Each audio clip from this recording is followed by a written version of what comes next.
اخلاص کسے کہتے ہیں؟ سبحان اللہ! جنید بغدادی کہتے تھے کہ میں نے اخلاص ایک حجام سے سیکھا۔ ایک میرے استاد نے کہا کہ تمہارے بال بہت بڑھ گئے ہیں، اب کٹوا کے آنے کے لیے پیسے نہیں اور نہ ہی کوئی میرے پاس تھا۔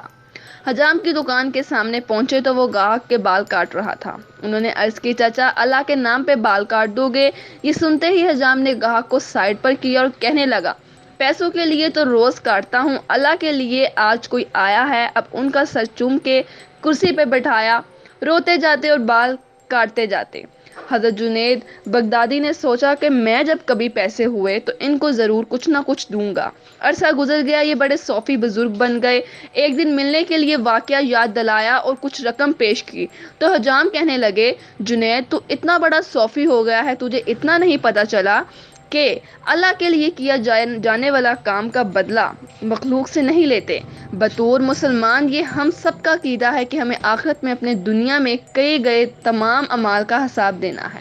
مختلف حوالوں کو مد نظر رکھا جائے تو ہمیں پتہ چلتا ہے کہ بروز محشر جہاں نہ ماں اپنے بیٹے کو پہچانے گی اور نہ بیٹا اپنی ماں کو، ہر شخص ایک ایک نیکی کو ترس رہا ہوگا اور خود پر افسوس کرے گا کہ میں نے دنیا میں رہ کر نیک اعمال کیوں نہ کیے اور کیوں کر گناہوں میں پڑا۔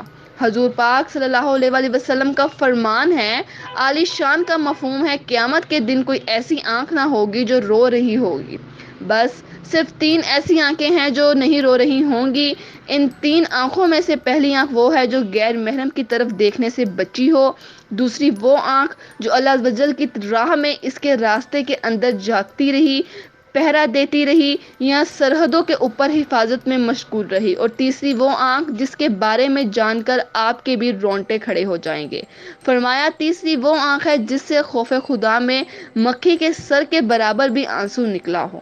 حضور پاک صلی اللہ علیہ وآلہ وسلم نے فرمایا کہ روشنی میں نظر کی حفاظت بے حد ضروری ہے، اور اللہ عز و جل نے خصوصیات کے ساتھ قرآن پاک میں اس کا تذکرہ ارشاد فرمایا ہے، مفہوم ملاحظہ فرمائیں اور اپنی شرمندگی کا حفاظت کریں، یہ بہتر ہے ان کے لیے۔ بے شک اللہ ان کے کاموں کی خبر رکھتا ہے، یعنی اگر تم اپنی نظر کو محفوظ نہیں رکھ پاتے تو مت سمجھو کہ کسی نے دیکھا نہیں، کسی نے دیکھا ہے، تمہارا رب دیکھ رہا ہے۔ اس کی نظر سے کوئی شے پوشیدہ نہیں ہے، ایک ایک چیز لکھی جا رہی ہے اور اس کا حساب کل تمہیں دینا پڑے گا۔